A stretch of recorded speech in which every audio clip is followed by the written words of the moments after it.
Welcome to the 2020 DC Black Film Festival. We appreciate your support. Check out dcbff.org for more details about the festival and this year's lineup of films and events. You just watched The Subject. Now we're going to find out a little bit more about the filmmakers behind the film you just saw. I'm Kevin Sampson, founder and director of the DC Black Film Festival, and I'd like to introduce our panelists briefly before we get into our Q&A today. On the line with me, I have Lanie Zipoy. She is the director of The Subject. Hello. As well as Chisa Hutchinson. She is the writer of The Subject. Hello. All right. I've already primed our panelists. I said we're going to geek out on this. You just watched The Subject. Let's do it. But first, a softball question. When did you all first fall in love with film? Oh.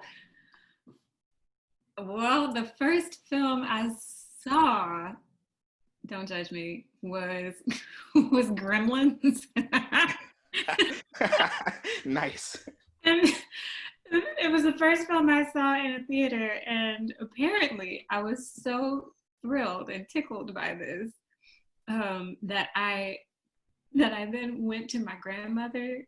When I visited my grandmother, she was impressed that I could cite the entire movie to her. And I don't even know, how old was I when Gremlins came out? And I was very small, so this was it was kind of a big deal that I was able to be and then this happened, and then this happened, and then this happened, and it was okay. So funny. But yeah, Gremlins, man, and then I was hooked. I love it. She's if I could for a quick second, I remember as a young kid, one of the books that I was always able to get my hands on were books about the filmmaking process. But for some reason, it was always about scary, puppets and all that kind of stuff. And so Gremlins was one of them. So I feel you on that. Lanie, how about you? That's great. I've loved drama since I was really little, like 3, 4, 5. In fact, really falling in love with movies, it would probably be Norma Ray. I think my mom was even sort of jealous of how much I love Sally Field in that movie. But I was 5 or 6 and would just cry and ask to watch that movie over and over again, among others. And so I think it was just at that point, I thought, wow, movies can really make you feel. And so I just love that. And my sister and I, she's younger, we would just reenact dramas all the time. That was our thing. Oh, we're going to play this part or play that. And we just loved it. That's awesome. All right. So let's get into The Subject. Chisa, for you, what inspired you to write this story? And then Lanie, for you, why did you want to direct The Subject? I wrote this. Well, I wrote this as a play, first of all. Let's start there. It did not begin as a screenplay. I wrote it for my playwriting class in grad school at NYU. And the initial impulse came from a news segment that I watched, a news special rather. I don't even know what to call it. Some journalist decided that she was going to be homeless for 2 weeks. Okay. Yeah, wow. Right? So she, was out there on the streets eating out of trash cans and things with a camera crew following her around. And it just rubbed me the wrong way. And it really got me thinking about, what even is the point of this? What are you hoping to accomplish by doing this? And I just feel like if we as artists and journalists also, documentaries, right? If we asked ourselves okay, really, what is the point of this? What are we hoping to accomplish by creating this piece, doing this art, right? Then we would have more effective art, right? Or I don't know. I think of it okay, well, use whatever you got to serve even if it's imperfectly, right? But at least if you think about it first, if you've got some intent behind it, right, then it won't feel so exploitative or gratuitous or sensationalized. You know, I don't know, like just yeah, it won't feel so icky, right? Right. Yeah, and so that's where the seed came from. Yeah, you know, that's really interesting because I think that that is one of the themes in terms of um, ex- being exploitative versus being authentic, right? Mm-hmm. That comes out throughout the entire movie. So that's really I love those initial like how did this come about, because it's amazing. It came from you simply watching, you know, a small news bit, and now we have the subject. Yeah, I'm tickled by that too. Like, I don't know how this got to be the way it got to be, but you know, the universe was just like, okay, now you go over here. All right, now you do this, and here is this person who's going to help this along. And you know, and Lanie was one of those people. Lanie was that person, right, who came along and was like, no, we're gonna like actually make this a thing. And I feel pretty fortunate that that was the case. Um, Well, Lanie, go ahead. How did the subject matter come across your desk, and you were just like, I gotta shoot this? Yeah, I mean, honestly, as soon as I read it, I just couldn't stop thinking about it. It punched me in the gut. I'm lucky that Chisa and I knew each other for about a decade before we made the film, because I can't imagine her being willing to entrust such a beautiful and delicious script with a first time filmmaker without knowing them. You know, I wasn't, so I'm very grateful for that. What I really loved about the subject was the complexity of the characters and the story. And that even now, I've watched it hundreds of times, I still find things in Chisa's writing and storytelling and the actors' work that it hits me a different way, or it's more nuanced, or even I am still discovering things about it. And I mean, I've read the script how many times and watched the film numerous.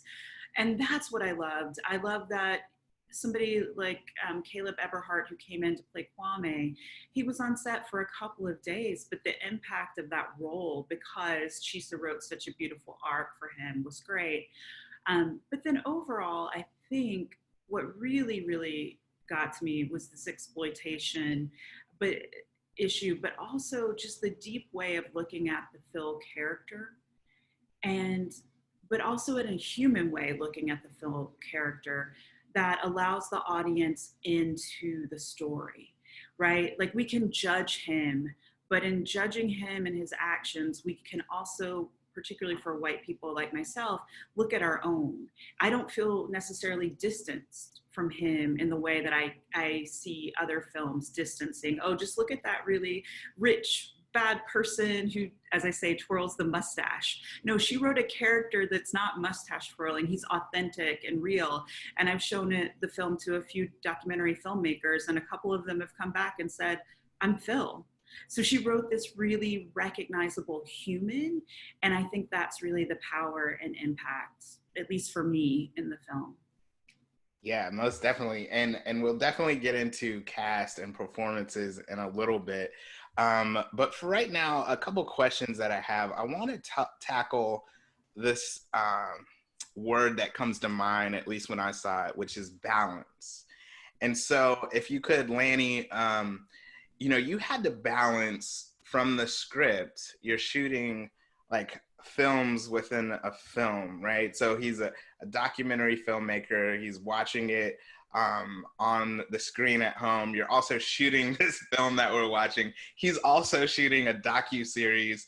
And I think that it's important for filmmakers to not get lost in our love for film, right? Because you can kind of show the theater projection and all that kind of stuff and kind of get lost in that. But you do a great job of really balancing, all right, tip your hat to filmmaking, but at the same time, it's a part of the story. And then for you, Chisa, humor. Like I found myself laughing a lot within this film, and I know it's due to the script in what you wrote, like the bodega scene. It was just like, it's like it moves the story forward, but it also provides a little bit of levity. And there's definitely moments of levity, even in the last act of the film, where we can kind of breathe. So if you both could just balance, how did you achieve that? Yeah, thanks for that question. I think that's really great because that was a big challenge within this. We knew based on the script that we needed 4 different cameras. One to tell the main story, the narrative story, one for Malcolm's documentary, one for Kwame's documentary, and then the camera that is following Phil around. And so it was like, how do we coalesce these into a story? And that was really exciting. And we really went back and forth with that a lot and looked at it in the edit. Like a lot of it we had pre-planned, of course. We didn't want his filmmaking just to take over the story, but we needed it to feel so necessary so that when you get to the final scene, you've gone through this journey with Phil and seen what he's dealing with. You've seen and experienced Malcolm and Kwame and Jess. And then if you have that, then I think the final scene is really a reward for that, but only if we really could capture. And so that was really exciting. And there's one scene, I mean, and what Chisa was writing is also about who tells the story, who has the lens, the view, and that balance, which is really intriguing. When Malcolm asked to take the camera, that scene and that flip and that shift, we don't see that often in movies. We aren't told, it's oftentimes the camera's invisible and we're not told like, hey, what if we made you watch it this way? How would that make you feel? And that was really exciting. Our cinematographer, a huge shout out to Darren Joe, when we spent months working on how we were going to shoot this, he was like, oh yeah, this is great. And how do we plan it? And that's really the dynamic. And I think that that's also the power of the story, is the balance that Chisa wrote on the page and we tried to honor in the making. Yeah, definitely. And like you said, I think perspective, right? We're this is again a film in which I feel like we have balanced perspectives from everyone involved, and that's something that I appreciated. But Chisa, throwing it over to you, that balance with the humor within the script and even the writing of your character. Yeah, man. I'm so relieved to hear you say that you found a lot of it humorous, because the play is not humorous. This is one of those the instances in which I'm like, I'm actually kind of grateful for the medium of film. Because on stage, it's unit set. You're in Phil's house the entire time. That place is just a fucking pressure cooker, right?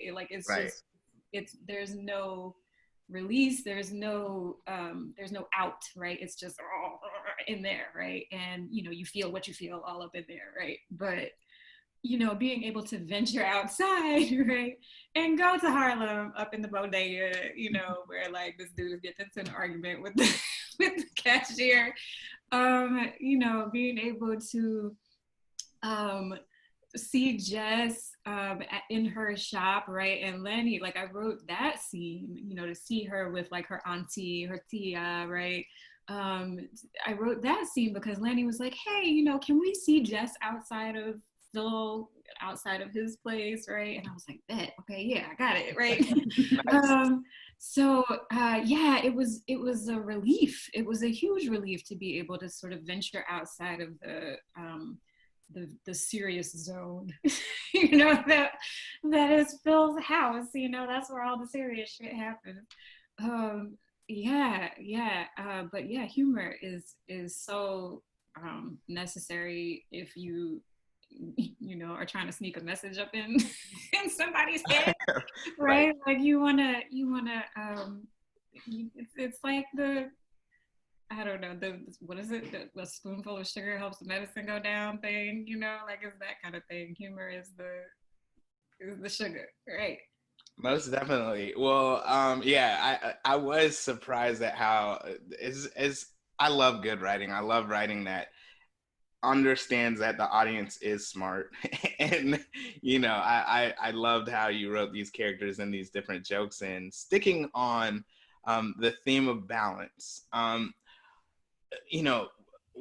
a powerful point of this movie is we quickly learn that the Malcolm character died and it was captured on screen, right? And so automatically as a viewer, we're waiting to kind of see that. If you guys could just talk about the handling of balance and showing Malcolm's body. One, I do want to ask Lanie, like, how did you do that? Because I mean, it looks like a dummy, but it looks very real, right? Like what a body looks like once we've left, the spirit has left. But can you talk about finding the balance of not giving us another Black torture image, but respecting it? That's a part of what happened within this story and moving forward. Yeah, I mean that was really a great concern. I mean, I'm a white filmmaker, and I have to acknowledge that at every turn, and it's something to think about when making a story like this and telling Malcolm's story and his death. And while we wanted it to have an emotional impact because you care about him, the way that Chisa's written him, but the way Nile Bullock plays him, like everything about it, even though you know from the beginning that he's dead, you want him still to be alive. You're still hoping that you're not going to see that.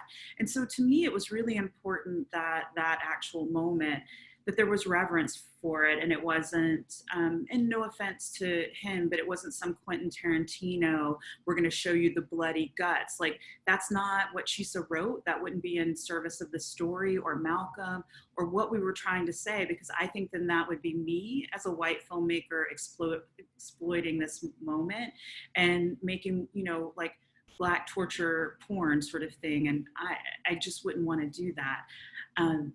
As far as his body, he is actually in the body bag. And Nile was 18 when he shot that. I was very concerned about it and his well-being because he's bloodied and beaten and getting into a body bag. We even zipped it for a little bit and Phil unzips it.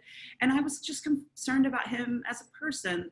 Luckily, we were shooting in Harlem and it was around Halloween. And so some people saw him on the street. And so I think there was a little levity there because they thought he was like, I think dressed up for Halloween or something like that. So that definitely helped. But that moment of Phil looking is really important because it's all about the gaze and the control. And he has to take a look at the body one last time. I mean, it's about his conscience too, but I don't think in that moment that's actually what we're showing. What we're showing is sometimes as artists, people cannibalize other people's lives. And that's what happens in that moment, is that he's cannibalizing and taking in everything. And I think Jason plays that moment beautifully. It's heartbreaking. It's one of the harder moments for me to watch in the film. But yeah, we wanted to create that balance where you would feel the emotional impact of Malcolm's death, but also feel that we were respecting him as a character and as a story. Mm-hmm. And to me, the difference between our approach and the sort of pain porn approach is the fact that it's, I had another filmmaker, I'm just gonna back it up a little bit. I had another filmmaker approach me about turning The Subject into a film because he had seen a reading of it and really responded to the story. But then, when I started talking to him and sort of getting into it with him, he was more interested in exploring he was more interested in exploring the gang culture and what's so appealing about it and why Malcolm would gravitate toward a gang and la la la. And that, again, that rubbed me the wrong way. I was a little bit like that, but that's not really the point of the story. A brotherhood. A brotherhood. Yeah, the brotherhood, right? Right. That was brotherhood. It wasn't really the point. I just felt like he wanted to sort of put the focus in a place that for me would have crossed the line between you know, exploring and exploiting, or I don't know, or I guess what I'm trying to say is like when as it's made now, the way Lanie approached it was more about like this bruised and bloodied and body, you know, bruised and bloodied and beaten body is a result not of his own actions, but of that guy's inaction. Does that make sense? And just placing the weight of the consequence, right? Where it needs to be, right?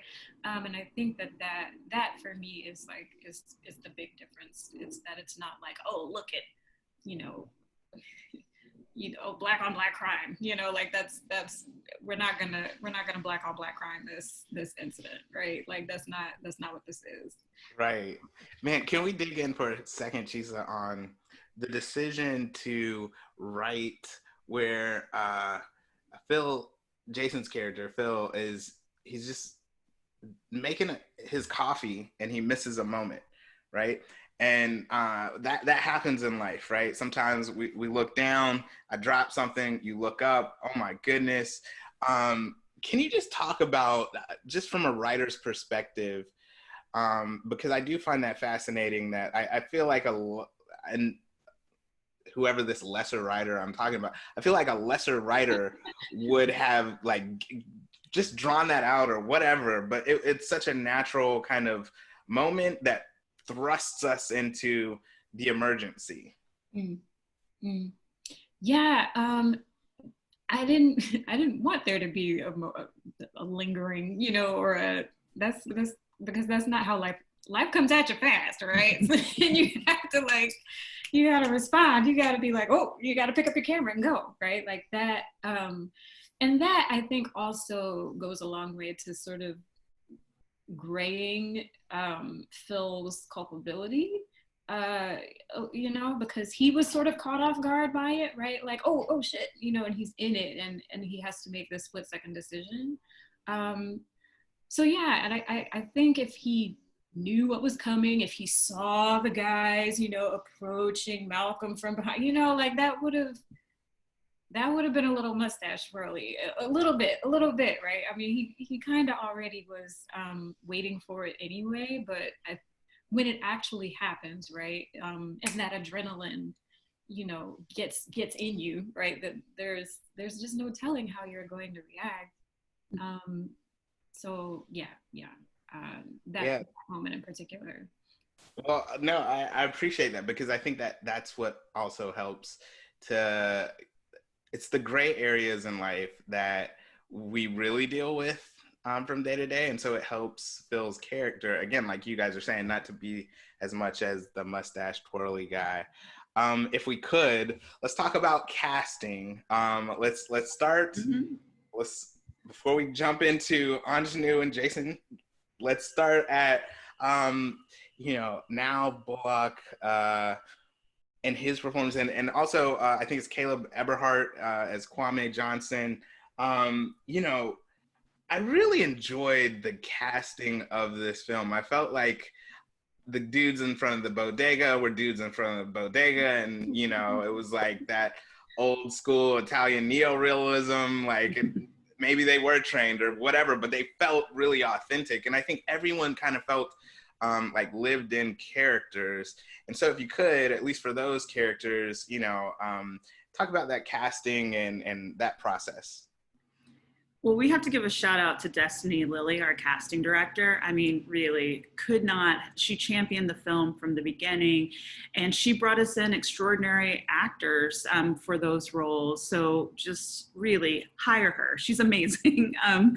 But yeah, let's start with the bodega, because I mean, I'm still hanging out with all of the guys outside the bodega and inside the bodega all the time. Like, we've done lots of projects, readings, and other things together. And in fact, Damone, who was the irate customer inside of the bodega is directing the mountaintop of socially distanced, and just texted me this morning to let me know how it's going. He's great. But we really lucked out. Ivan, who's one of the guys outside, Ivan Moore outside the bodega, he and I had worked on Jitney many, many years ago. He had played Filbo, and I just loved his work. And so we brought him in. But then Dominic Marcus, who's amazing, came in and auditioned and looked so much the part. We were like, wear that to set. We want your outfit as our costume. And it turned out that the two of them have known each other for decades. So I didn't know that at the time when we cast. So when they got on set, yeah, they were just sitting on the corner chatting because they're lifelong friends. So that worked out really beautifully. And then, you know, I think Kwame in some ways was a very difficult character for us to cast. But when Caleb walked into the room, it was one of those moments where you had to sort of brace yourself, hold the table or something. You're just like wobbly with like, oh, yeah, that's it. I mean, don't you agree, Chisa? We were like, whomst among all the folks that we have seen is going to get that range, is going to be able to do like, you know, kind of a hard, you know, tough street dude, right? But then also, fuck, his mom dies, right? Like, and to have to deal with that and the vulnerability, you know, involved with that. And yeah, Caleb came in and he's so like, you know, professional. You know, he comes in, he introduces himself. Hi, I'm Caleb Everhart, you know, blah, blah, blah. So you're like, is he gonna be able to do this? You know, right? And then he opened his mouth, and we were like, oh, we're good. Like we're good. It's fine. This is right. We don't have to do that. It's fine. It's like for that role, I mean, it's kind of a minor role, but like he has to go 0 to 100 real quick. But then also the delivery of the lines, because some of the stuff that it was like, I just love that moment when Phil just kind of talks him down. He's like, cool, but I'm still gonna crush this dude if he does it again. Like, I feel like usually like you kind of be like, oh, okay, Phil, and it's like, nah, not really. But yeah, y'all are absolutely correct. He definitely crushed that. He did, and the moment after his mom died, we're in a you know a apartment in Harlem that's not very big. So I mean, I'm literally 2 feet away from him behind something, so he can't see me. Or maybe 3 feet. The camera's 2 feet away, and not a dry eye in the house. I mean, we did a few takes. It didn't take long to get that scene. I mean, we could have used any of the takes, but everybody was bawling. Like, it was just, he just brought it. I mean, and you can see it in Jason's eyes too, when they hug at the end of that scene, how moved he was by that. So that was great. And then Nile Bullock, I mean, we're so lucky. We're so lucky because he breaks your heart in so many ways and is just so beautiful on film. And I mean, he's beautiful in life as a person. You just want to hang out with him. But we were lucky to have him as Malcolm, and then the chemistry that he and Jason had from the get-go was amazing. I mean, Chisa, did you want to talk about his audition or anything? I had kind of a similar experience with Nile as I did with Caleb, where it was like, okay, let's see what you got, because he came in all like prim and proper and, you know, hello, right? But he killed it, of course, in the audition. And then every time I was seeing this movie, there is the one moment he just brings such, where you can see the things that are happening behind his eyes. Like there's a, like his eyes, like they belie like whatever it is that he's trying to, you know. So that moment in the documentary when he says, Phil asks him like, oh, like, what are you going to be doing in 10 years? And, or something. Oh, and he says, well, you took the highway, you know, you took the long way around, right? But I'm still gonna be, you know, I'm still gonna get my glory, right? But, and I took a shortcut kind of a thing, right? And Phil says, yeah, but I won't be dead in 10 years. And the look in his eye, he laughs in that moment. I've clocked this like every single time I've seen him do it, right? Like he laughs, he's like, oh yeah, whatever, right? But like you can tell that it landed, right? Like behind the eyes, like you can tell that it lands with him. And I just love that he is able, Nile, like I just love that he is able to communicate like two totally different things at the same time. Like who does that? You know, where his eyes can say one thing while the rest of him is trying to communicate another is pretty, he's so gifted, you know. Yeah, no, definitely. And, had he been on, I was definitely going to ask about finding that balance between, he's basically a kid that's on the tipping point, right? Mm-hmm. He's either going to go 100% into this gang or brotherhood, I'm sorry, because it just seems as though like this is the answer. But at the same time, it's like, wait 1 second, maybe, and going to what we were talking about maybe before we started rolling, but if you see it, you can be it, right? Mm-hmm. And for the first time, he's able to see, well, maybe I could do something different, which of course is kind of the whole conversation within that last act. So speaking of clocking, Chisa, I clocked that last act. Ingenue Ellis comes on at 1:08, and then we roll credits around 1:53. That's 45 minutes of these two amazing performance. Oh my goodness. So in terms of casting, let's just talk a little bit about finding Ingenue Ellis and Jason Biggs to fulfill this role in the big shoes of the writing, and then I'll geek out on that scene in particular, or I don't know what you call it, the scenes, that moment, the last act. Which I should let you know, I mean, maybe there will be a director's cut at some point. There's about 7 more minutes of that scene that you don't see. Because Chisa wrote something just so exquisitely beautiful. I mean, as far as Jason and Ingenue, what a dynamic duo. I just, there's no way to imagine anybody else in those roles, like at all, both with their chemistry, but also what they each brought. With Jason, he came up really early in the discussions, and I think we had been considering some other actors who were a little bit more broody, interior or something. And I remember Chisa was like, oh, that's interesting. I like that. It was really, and I did too, but I just remember us being on the phone, and as soon as the name came up, she was like, oh yeah. Because he brings such a likability. I mean, even when we were shooting, wherever we were, if we were outdoors and anybody had an idea that Jason was in the neighborhood, people wanted to meet him and talk to him. I mean, we had a guy ask us, he was 30. He was like, do I look like Eugene Levy? So that was just very funny. Like everybody wants to meet him and talk to him. Nile. All right, ladies and gentlemen, we have Nile Bullock on, who played Malcolm Barnes in TheSubject. How's everybody doing? Great to see everybody. Hey. Hello. Good to see you. How we doing? How we doing? Now we're praises, man. Yeah, we just finished singing your praises. Lanie, let's go ahead and let you wrap up on that. Yeah. And then we can bring it back and all that good stuff. Sure. So then, it was just like, oh, somebody who's likable to play this character that's a great entree into the story, right? That if it has a little bit more lightness, it makes the character feel a little bit more interesting.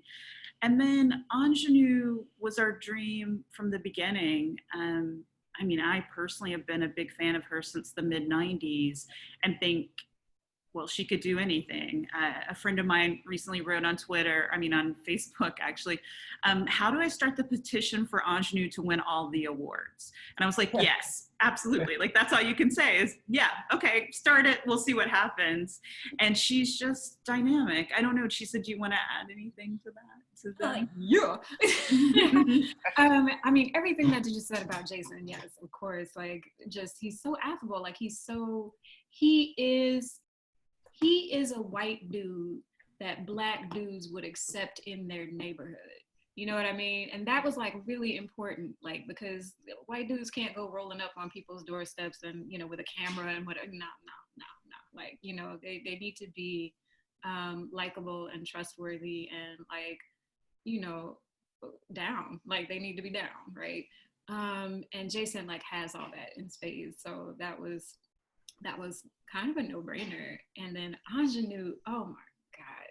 Ingenue, I mean, yes, of course, she kills the part. Like she kills it, right? But like she was more than good for the part. She was good for the whole, right? She was interrogating the script in ways that were really important. She had opinions, right? Which she will let you know about. Like, I just feel like she's up here, right? And she's gonna make sure that everybody else is up there with her. Like she just she makes you want to rise to the occasion, right? She makes you want to rise to her level. And I really appreciate that about her. Yeah, man, like there. So this is one thing I do appreciate about that character.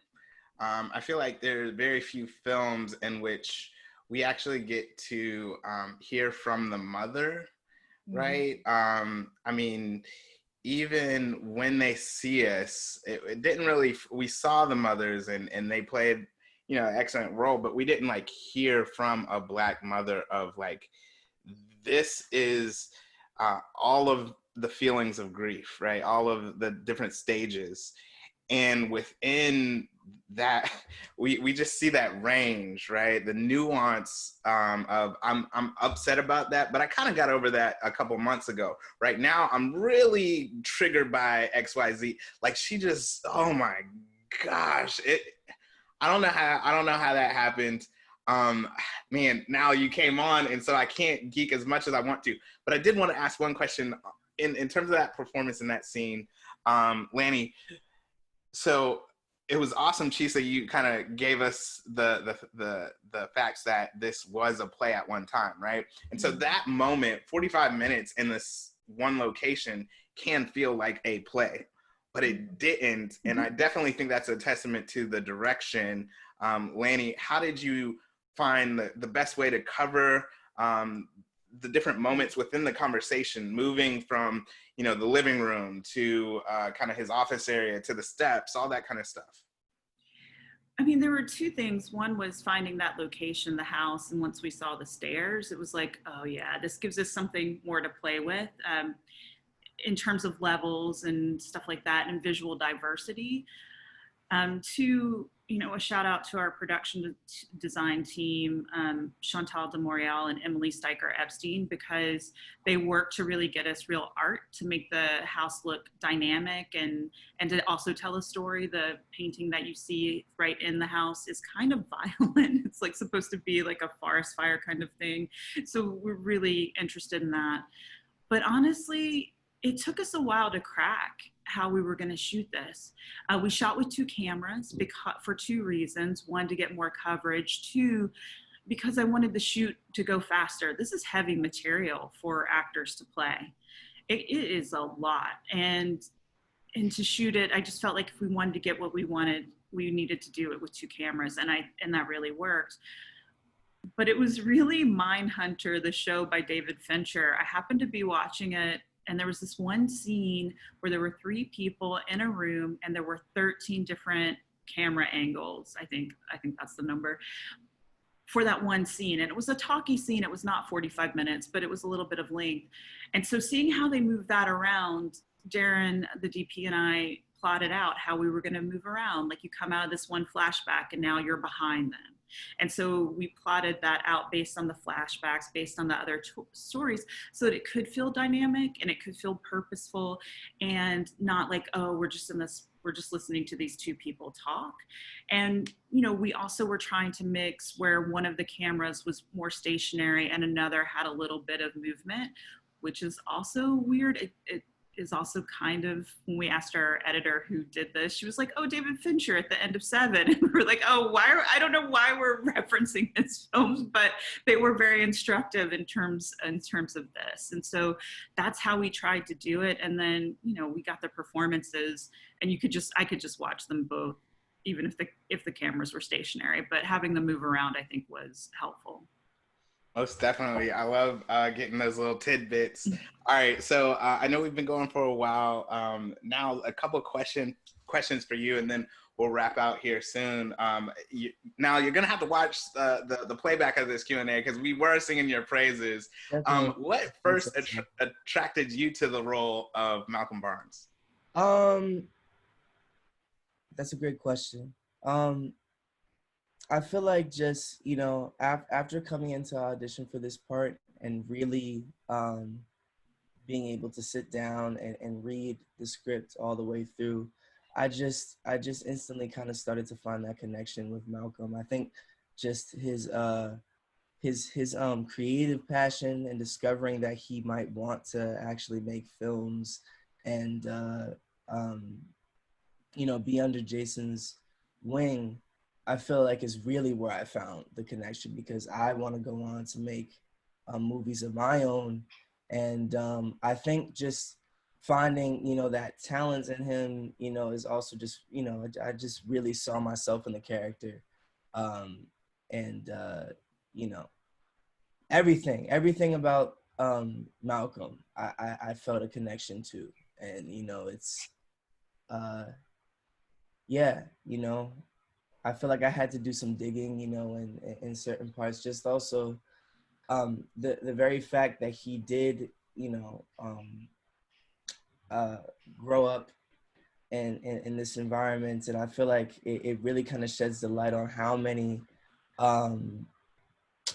much talent there is out there, and kids who aren't able to embrace it or have the resources in order to embrace this, as much as they want to. But that really played a huge role in finding that relationship with Malcolm. Now, you were 18 at the time of shooting? Yes, I was. Can you help me understand this? Because I've always wondered, for actors that are younger, right? Like, you haven't experienced as much life as I have, right? I'm about to be 37, and I'm not sure how, 21 for Chisa and Lanie, but understanding what Malcolm means to the film, then also understanding what Malcolm is going through internally is something that you can't get to lightly. And so I think you did a fantastic job in helping us to see a young man that's on the tipping point, right? He is either going to go into this brotherhood, or he's going to try to dig his way out through filmmaking. What was your process in getting into Malcolm's shoes? And I'm just fascinated by, like, how do you understand, because at least your performance says that you understood what was going on. So as an actor, like, how did you understand that? Man, that's a really good question. And I feel like a huge part of that is also being around just kind of just my very own friend base and some of the kids that I grew up around. Like I wasn't, around it per se, but I saw it, like I knew a lot of kids who were involved in gang related activity. And these are kids who live in Teaneck, New Jersey, and some who came from the city, moved to Jersey. And even not in the gang sense, some people who just were abusing drugs, and some were, who were in way too deep and knew that they were in too deep and just weren't able to, execute, and were, you just kind of saw it. So I feel like naturally being around that type of tension and understanding the struggle that some of them go through, on a daily basis, that definitely played a huge part for me. It was tricky because, I did have to kind of find that place where it was like, you know, okay, I feel like with Malcolm's character, definitely, between that scene where he's told, it's basically, too late for you. What would your, people think if you were to drop everything and, pursuing that creative passion? And, I love, my art with a passion. So being told that like I can't do something, having, heard that also coming up as a kid, yeah, it just helped me build that tension. It was a heavy part to, kind of sit with. But Jason is freaking, he's great. And like I feel like the chemistry in that scene specifically, like really, he helped make it easy, for me. Yeah. Yeah. Well, kudos to you, and definitely appreciate all the work that you did and process to bring us the character of Malcolm Barnes. This has been an awesome conversation. We're gonna have to wrap out here, but if you could, for each of you, what is it that you hope the audience walks away with after seeing this film? I hope that they will, I mean, even if they're not white or male or a documentary filmmaker, right, will examine all the ways in which they are Phil, even if it's quietly and shamefully, like to just sort of ask themselves, "Ooh, do I do that? Or have I ever done that? Or have I ever discouraged someone when I should have been encouraging? Or have I ever, any sort of any behaviors that are," my mom would say, less than Christian. Any behaviors that are less than Christian, and then to maybe tweak accordingly. That would be great. Definitely going off of what Chisa said, I feel like it's just however the film hits you when you watch it. Like I feel like just a change of heart, and I feel like this is this subject is really not talked about. So I feel like pretty much what Chisa just said. Like I hope you tweaking and you come to a recognition of something that isn't talked about enough, and you take this on to your friends and your family and your loved ones, and yeah. I think all of that, and share it with other people, your family, as Nile was saying, and have a discussion about these issues. I think that to me would be a real big success, and honor what Chisa wrote, Nile acted, and hopefully, what I directed, because we made this film because we imagine a world different than the one we're living in. And we're the ones that can make that happen. And it starts with discussions with films like this and issues. And so, yeah, for me, that would be it. Share it and have conversations, and then think about the ways we can put things into action. Yeah, I think that's beautifully said, all of you. I think, Chisa, one of the things that you said, in your quiet moments, right? And that's what I love about film, and that's why it's so beautiful, is because when the lights go down, like suddenly we're all human beings. Go figure. And we can all be unified, and we can all think about it. And I think that film allows us to get dirty without having to get dirty ourselves. And so when we're able to see, Phil's struggle, his character arc, the mother's character arc, all that kind of thing, we're able to really sit and think and wrestle internally. So I hope definitely that people are able to do that. Lanie, if you could quickly, just how can people, well, actually all of you guys, how can people find you on social media, and then how can people follow the film? Yeah, so for the film, it's at TheSubject Film on Instagram and Twitter, so connect with us there. For me, it's at Lan Stress, so Lan, L-A-N, Stress all one word, on Instagram, and Lanie Prochain, which is the French word for next, on Twitter.